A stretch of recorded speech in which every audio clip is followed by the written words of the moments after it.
Alléluia. Exode chapitre 23, à partir du verset 27 jusqu'au verset 30. C'est Dieu qui parle. Il dit, concernant Israël, Dieu est en train de donner les lois à Israël quand ils sont dans le désert. Et puis Dieu est en train de renouveler leur promesse, la promesse du pays promis. Et il dit, j'enverrai ma terreur devant toi, je mettrai en déroute tous les peuples chez lesquels tu arriveras. Et je ferai tourner le dos devant toi à tous tes ennemis. J'enverrai les frelons devant toi, et ils chasseront loin de toi, loin de ta face, les Éviens, les Cananéens et les Hétiens. Je ne les chasserai pas en une seule année loin de ta face, de peur que le pays ne devienne un désert et que les bêtes des champs ne se multiplient contre toi. Je les chasserai peu à peu loin de ta face, jusqu'à ce que tu augmentes en nombre et que tu puisses prendre possession du pays. Amen. Alléluia. Amen. Oh, alléluia. J'aime beaucoup ce passage et ça peut vraiment nous parler à tous. Combien ici ont reçu la promesse de Dieu? Combien ici ont un pays promis par Dieu?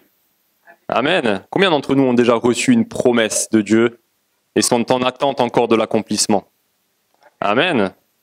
Je crois qu'on a tous reçu une promesse, plus ou moins importante, entre guillemets, plus ou moins d'un poste ou pas. Ça peut être une promesse de famille, de salut, ça peut être une promesse de ministère, ça peut être un rêve à accomplir, une entreprise, ça peut être une promesse de Dieu, peu importe quelle est la promesse de Dieu.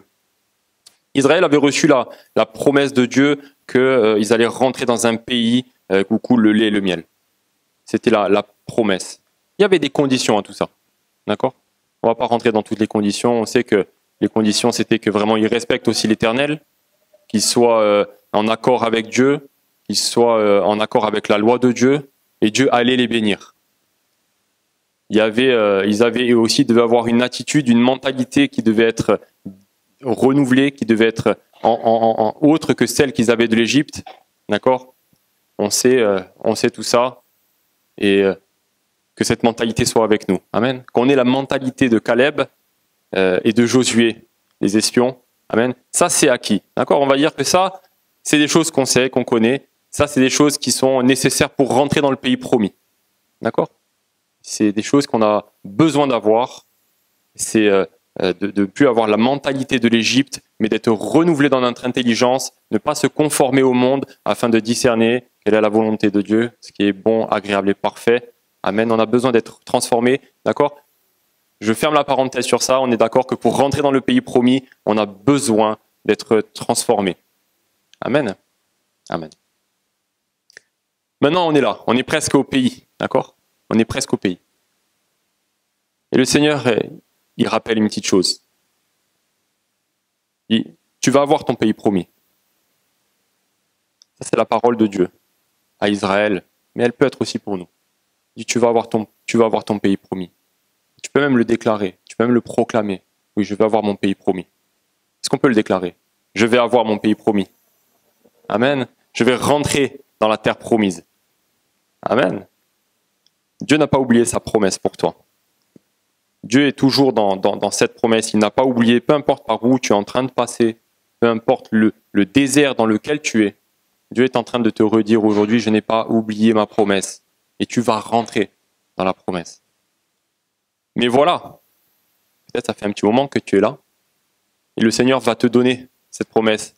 Mais des fois, on a peut-être une idée, un peu comme Naaman quand il est allé voir Élisée, qu'il était malade, il s'est dit bon, je vais aller voir Élisée va sortir, il va agiter sa main et je vais être guéri. Mais ça s'est pas du tout passé comme ça. Et le Seigneur est en train de conduire. Et nous, des fois, on pense peut-être qu'on va rentrer dans la terre promise, dans notre promesse, d'une certaine manière. Et peut-être même qu'on pense rentrer dans la promesse de Dieu de manière rapide et immédiate. Combien d'entre nous avons rêvé de rentrer rapidement, que ce soit même d'avoir, quand on va parler à quelqu'un, quand on est dans l'évangélisation, on veut l'immédiat. On est dans les choses qu'il faut avoir tout de suite. Mais le Seigneur, il peut agir comme ça. Oui, il peut agir comme ça. Il peut agir de manière très rapide et soudaine. avec nous. Il peut le faire et ça peut fonctionner. D'accord? Donc je ne vais pas en faire une doctrine.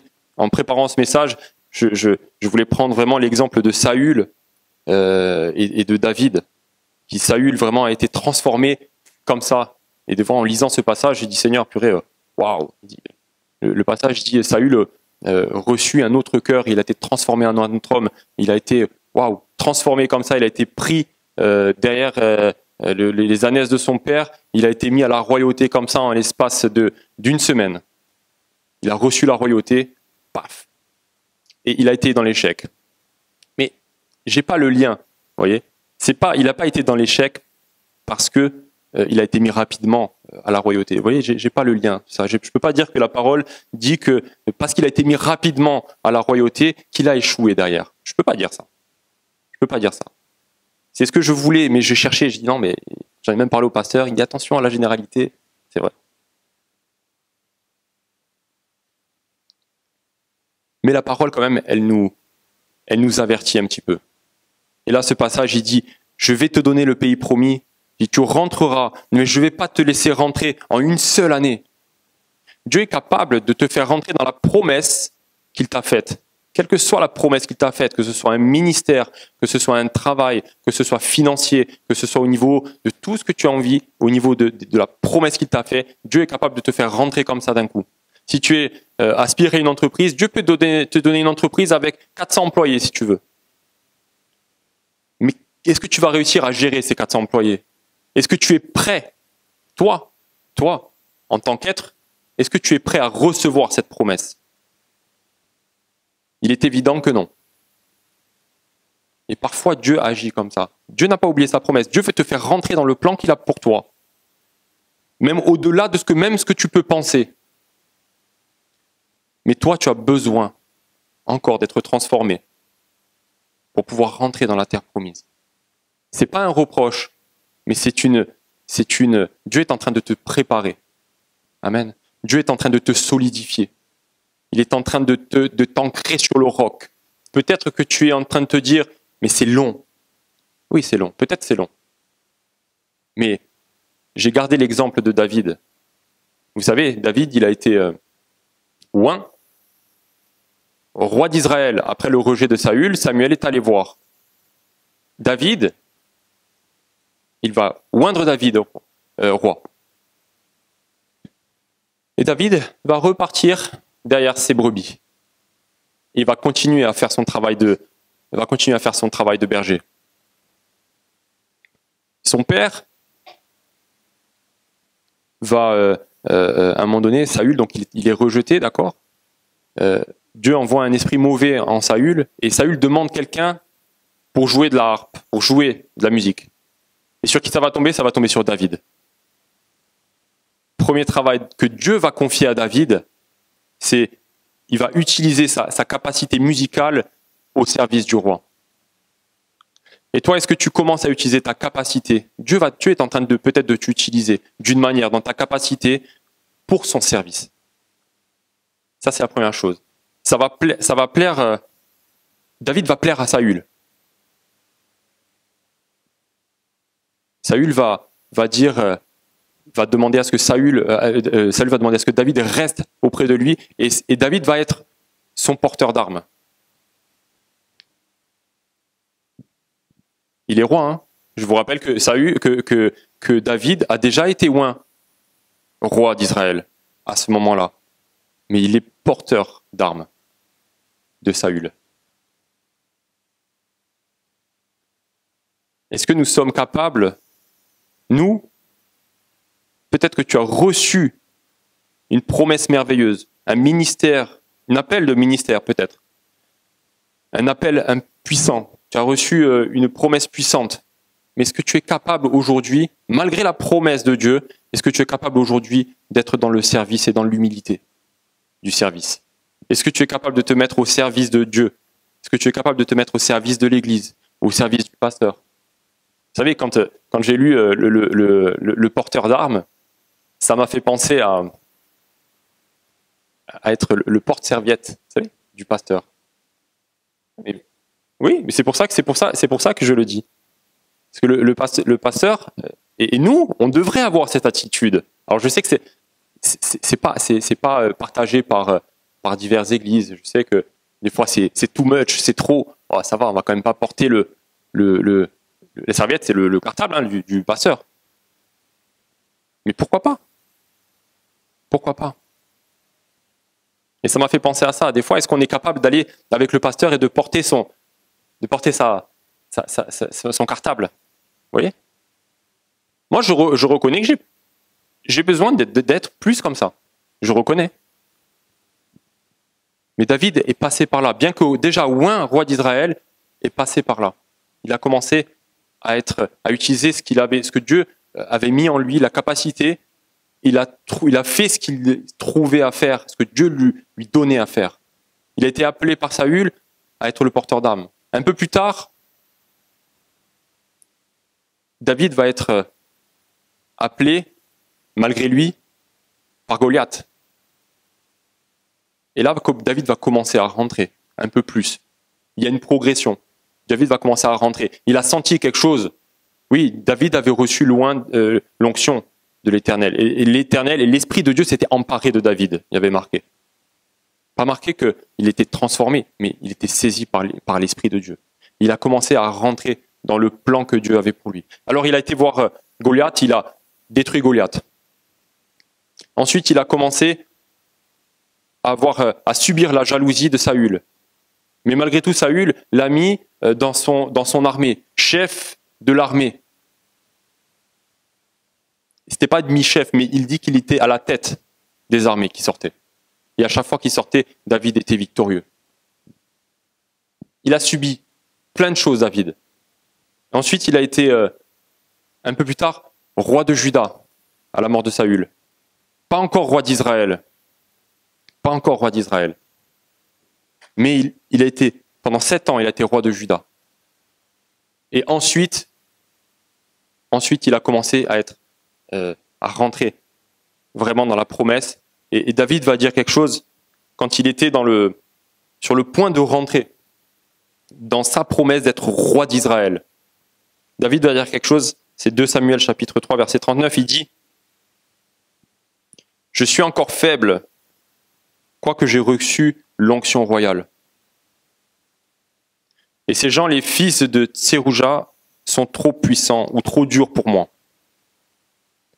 Pour remettre dans le contexte, David était en train de récupérer le royaume d'Israël. Et Joab, le chef de l'armée, donc fils de Tserouja, Joab, chef de l'armée de Juda, on va dire ça comme ça, avait pas le respect pour David à ce moment-là.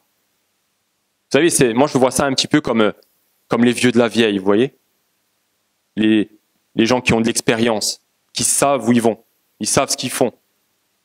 Et quand il y a le petit jeune qui arrive là, ils sont dans le mépris un petit peu du petit jeune et ils vont quand même faire. David il était en train de récupérer le royaume d'Israël et Joab il est allé tuer un gars. Il est allé couper, on va dire, la négociation pour une vengeance. Joab, il n'était pas dans l'écoute de David. David, il est passé par tellement d'étapes avant d'arriver. Et il disait, je suis encore faible, quoique j'ai reçu l'onction royale. Peut-être que tu as reçu cette promesse de rentrer dans le pays promis. Tu as reçu un appel sur ta vie. Et peut-être même nous aussi, ça peut nous parler quand on est au ministère, en tant qu'appelé ou ancien, pasteur, évangéliste. Parfois, on peut être aussi comme ça, se sentir totalement faible, à côté, alors qu'on a reçu quelque chose de la part de Dieu. Et toi qui as reçu quelque chose aussi de la part de Dieu, parfois tu peux aussi te sentir, alors que tu es proche, tu peux encore te sentir comme si tu étais faible. Mais est-ce que c'est grave? Est-ce que le Seigneur nous dit qu'aussi quand on est faible, c'est là aussi qu'on est fort. C'est là aussi qu'on compte sur le Seigneur. C'est là aussi qu'on peut voir la gloire de Dieu. C'est pas, lui il se sentait faible parce que dans ce contexte-là, c'est qu'il n'avait pas encore l'autorité. Il n'avait pas reçu une pleine autorité. Il avait l'onction, mais il n'avait pas reçu une pleine autorité pour pour diriger le peuple. Il y avait encore des gens désobéissants dans son entourage. Mais Dieu va le faire roi d'Israël peu de temps après, et Dieu va affermir sa royauté. Et ce même Joab va devenir son principal, son bras droit, qu'on va dire ça comme ça, son principal serviteur fidèle. Ce qui est aujourd'hui te paraît être une faiblesse, Dieu est en train aussi de le transformer et de le changer. Mais il y a un point qu'il faut voir, c'est que David est resté fidèle. David a suivi. David est resté dans l'humilité. Il aurait pu vouloir franchir sauter les étapes. Il aurait pu être totalement à vouloir prendre le royaume, mais il ne l'a pas fait. Et Dieu non plus. Dieu aurait pu exclure Saül totalement, le faire mourir sur place et paf, mettre David, mais il ne l'a pas fait non plus. Parce qu'il y a aussi un besoin d'être formé. Parce que tu ne connais pas, tu ne sais pas à quoi réellement tu es appelé. Aujourd'hui, si Dieu te donne exactement ce que tu désires, peut-être que tu ne tiendras pas. Peut-être que tu ne seras pas encore peut-être qu'il y aura les bêtes des champs qui vont venir, comme dit le passage, parce que Dieu va te dégager, mais toi, tu n'as pas la capacité, parce qu'il est dit que tu n'es pas encore... il dit il faut que tu augmentes en nombre. Il dit, je chasserai peu à peu loin de ta face jusqu'à ce que tu augmentes en nombre. Aujourd'hui, tu n'es pas développé, tu n'es pas encore assez puissant, tu n'es pas encore assez dans le nombre pour pouvoir rentrer dans la promesse que j'ai pour toi. Mais j'ai besoin que tu augmentes, j'ai besoin que tu te développes, j'ai besoin que tu fasses ce que je te demande de faire, que tu agisses comme David a agi, et que tu fasses fidèlement. David a reçu tellement de choses, aurait pu pécher 1000 fois contre loin de l'Éternel. Il aurait pu le faire. Il aurait pu tuer Saül 2 ou 3 fois, je ne sais plus. Il aurait pu pécher de tellement de manières, mais il ne l'a pas fait. Et Dieu lui a fait justice. Il y a quelque chose qui est intéressant que David a dit, c'est quand il a eu l'occasion de tuer Saül, il va dire à Saül, j'ai eu ta vie précieuse, j'ai vu ta vie précieuse aujourd'hui. Parce que j'aurais pu te tuer, mais je ne l'ai pas fait. Parce que ta vie, elle est précieuse pour moi. Dieu va me rendre aussi à moi. Il va considérer aussi ma vie comme précieuse. C'est ça qui est merveilleux aussi. C'est que des fois, on dit en tant qu'être humain ou personne, on dit ouais, je suis fidèle à Dieu, je ne fais pas, mais Dieu rendra justice à la personne en face. C'est vrai ou pas? Enfin, on dit Dieu va faire justice, la personne elle va payer. Je grossis un peu les mots, vous voyez, pour que ce soit plus simple. Elle va ramasser la personne en face un jour. Vrai ou pas? D'une manière générale, c'est la pensée qui vient, ou c'est la pensée du monde, ou la pensée d'une certaine justice de Dieu, etc. Mais c'est pas ça que Dieu nous appelle. Dieu nous appelle, quand on nous demande de pardonner, ou d'être dans l'obéissance, même si on nous fait du mal, c'est que on récolte quelque chose. On récolte quelque chose. Et David était dans l'amour avec Saül. Il avait la capacité parce qu'il savait que Dieu aussi lui rendait différemment. Vous voyez?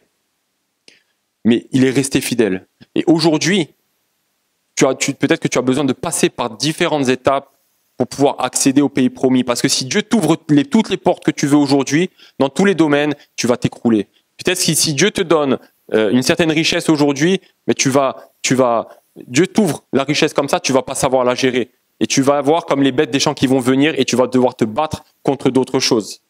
Si Dieu t'ouvre un ministère aujourd'hui alors que tu n'es pas prêt, mais il dit aussi que tu peux avoir de l'orgueil dans ton cœur et que ça peut te faire chuter et que tu vas être sous le même jugement que Satan, c'est-à-dire qui a été rejeté totalement.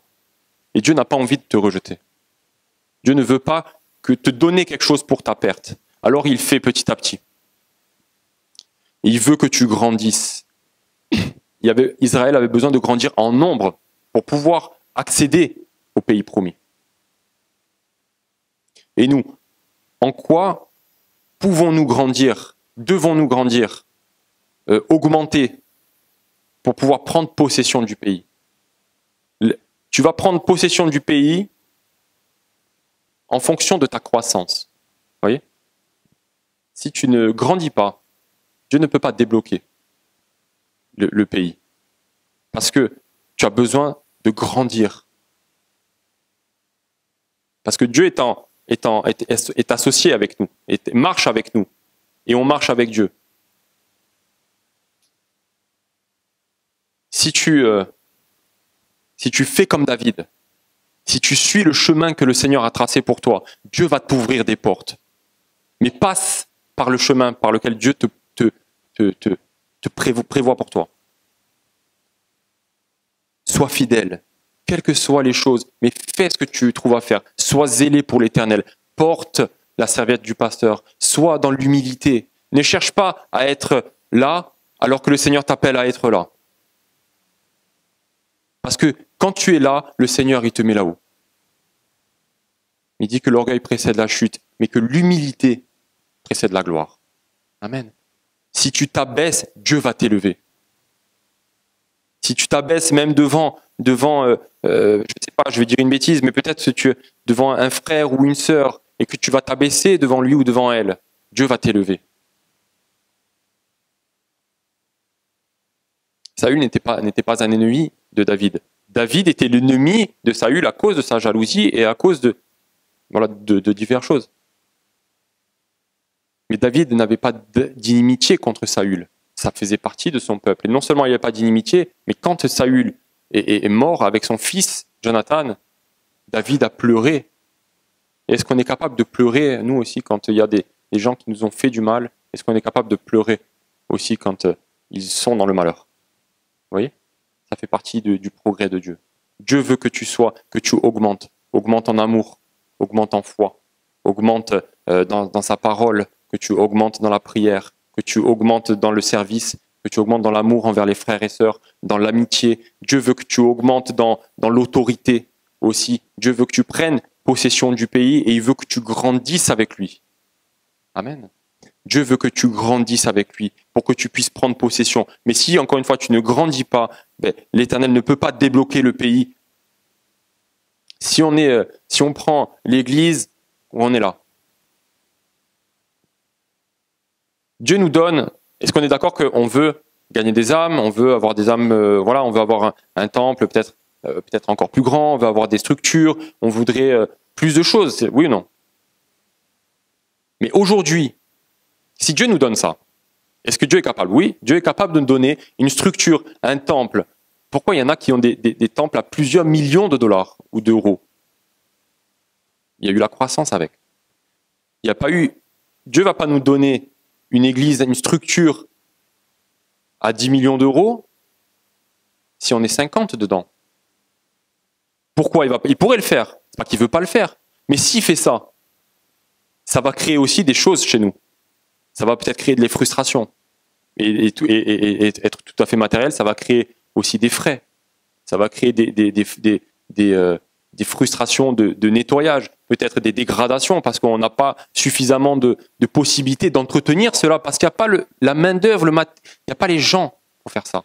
Donc Dieu ne peut pas débloquer une église à 10 millions si on est 50 dedans. Par contre, si on commence à grandir, Dieu va débloquer. Amen.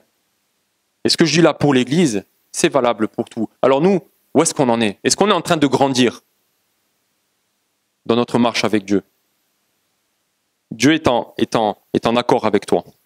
Dieu est en train de te donner ton pays promis, mais tu as besoin d'avancer, tu as besoin de grandir avec lui, tu as besoin d'augmenter. Alors toi, où est-ce que tu en es dans ta progression avec le Seigneur? C'est un encouragement, parce que le Seigneur, il est en train de te fortifier. Même si ça prend du temps, comme je l'ai dit tout à l'heure, Dieu, il est en train de te préparer. Il est en train de te rendre comme le roc. Parce que quand tu vas rentrer dans les choses avec Dieu, ça va être le commencement, en fait. Tu vois? Quand David a été le roi d'Israël, c'était pas « Ah, ça y est, je suis roi, maintenant c'est bon ». Non, non, c'est maintenant que ça commence. Tu vois? Aujourd'hui, tu es en préparation. Quel que soit l'appel dans lequel tu es, quel que soit le niveau d'attente que tu as de Dieu, quel que soit le niveau du rêve que tu as avec Dieu et que Dieu a pour toi, aujourd'hui tu es en préparation. Continue. Continue à aller vers le pays promis. Dieu et le pays promis, il est là. Prends possession du pays, augmente en nombre, augmente en force. David, il est dit de David que, 1 Samuel chapitre 18, verset 29, il dit « Saül craignit de plus en plus David ». On voit une progression dans la vie de David aussi dans le respect. Il dit qu'il devint très célèbre. 2 Samuel 3, 1, il dit « La guerre dura longtemps entre la maison de Saül et la maison de David ». David devenait de plus en plus fort. C'est pour ça que David, à un moment donné, Dieu est en train de préparer David à la royauté. Et Dieu est en train de nous préparer aujourd'hui à rentrer dans le pays qu'il a pour nous. Même Jésus a dû grandir. Dans Luc chapitre 2, verset 52, et je finirai par là, il est dit, au verset 51, je crois, pardon, 51-52, il dit « Il descendit avec eux pour aller à Nazareth, et il leur était soumis. » Jésus a 12 ans. Sa mère gardait toutes ces choses en son cœur, ok, et Jésus croissait en sagesse, en stature et en grâce, devant Dieu et devant les hommes. Jésus, il a dit qu'il était soumis à sa mère et à ses parents. Tout Jésus qu'il était, tout fils de Dieu qu'il était, il était soumis à ses parents. Parce que c'était le chemin nécessaire pour lui. C'était le plan que Dieu avait prévu pour lui. Parce que le temps de Jésus, c'était pas à 12 ans, c'était à 30. Et le temps aujourd'hui, c'est pas le temps pour toi d'être roi, c'est le temps pour toi d'être soumis. C'est le temps aujourd'hui. Peut-être que tu es la promesse, elle a un panel de 30 ans. Aujourd'hui, peut-être tu es à 12 ans. Tu vois ? Mais pour que tu puisses rentrer à 30 ans, il faut que tu passes aujourd'hui par les choses que Dieu a pour toi, par la soumission. Si tu es dans la révolte, dans la rébellion, dans ton cœur ou autre, tu es en train ou d'avorter ou de retarder.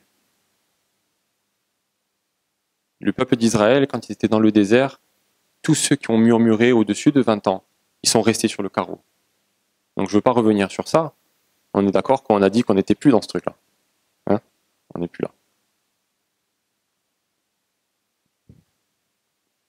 Jésus a dû être soumis avant de rentrer dans les choses que Dieu avait pour lui. Et il dit qu'il croissait. Dieu a dû grandir aussi. Parce que à 12 ans, il ne pouvait pas rentrer. C'était trop petit. Et aujourd'hui, tu es peut-être trop petit encore pour rentrer. Grandis. Le Seigneur a envie que tu grandisses. Il veut que tu rentres dans les choses. Si tu ne grandis pas, c'est qu'il y a un problème quelque part. Les gens qui ne grandissent pas, il y a un problème. C'est pas normal de ne pas grandir.